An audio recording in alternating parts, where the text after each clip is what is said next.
তো গাইস চলে আসলাম আরেকটা নতুন ভিডিও নিয়ে। আজকে আমরা কথা বলবো মিতিন একটি খুনি সন্ধানে মুভির তৃতীয় দিনের বক্স অফিস কালেকশনকে নিয়ে এবং প্রজাপতি 2 এর তৃতীয় দিনের বক্স অফিস কালেকশনকে নিয়ে।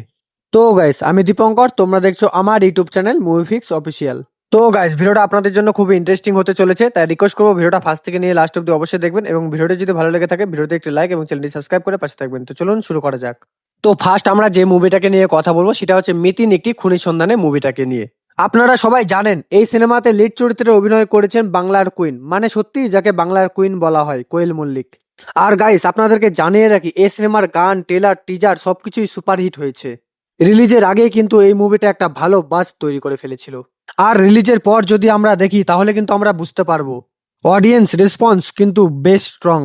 কারণ আমরা জানতাম এই ফ্র্যাঞ্চাইজির পার্ট 1 পার্ট 2 বেশ সুপারহিট হয়েছিল, সেই কারণে পার্ট 3 নিয়ে মানুষের এক্সপ্রেশন অনেক বেশি। আর এখানেই কোয়েল মল্লিক আবারও প্রমাণ করে দিল কেন তাকে বাংলা ইন্ডাস্ট্রির লেডি সুপারস্টার বলা হয়। গাইস এখানে সত্যি কথা বলতে গেলে বাংলা ইন্ডাস্ট্রির দুটো লেডি সুপারস্টার রয়েছে, একজন কোয়েল মল্লিক আর একজন শুভশ্রী গাঙ্গুলি। কিন্তু এই মুহূর্তে বক্স অফিসের হিসেব দেখলে কোয়েল মল্লিক যে এক ধাপ এগিয়ে সেটা কিন্তু পরিষ্কারভাবে বোঝা যাচ্ছে। কারণ শুভশ্রী গাঙ্গুলির সাম্প্রতিক ছবি লহ গৌরাঙ্গ বক্স অফিসে যতটা আশা করা হয়েছিল ততটা কিন্তু ইম্প্যাক্ট দিতে পারেনি।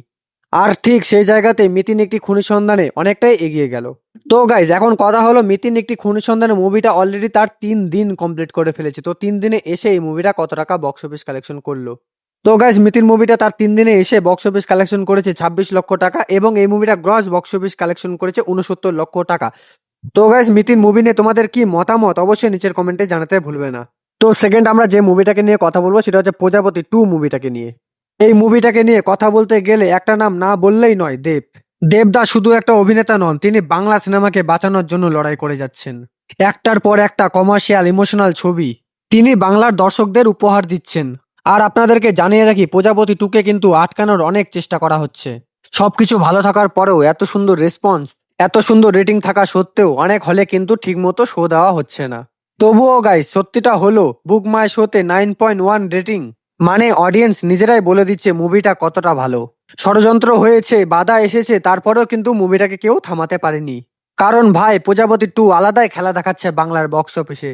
ফ্যামিলি ইমোশন, বাবা ছেলের সম্পর্ক, মিউজিক, ডায়লগ সবকিছু মিলিয়ে এটা একটা পিওর সিনেমাটিক এক্সপ্রেশন।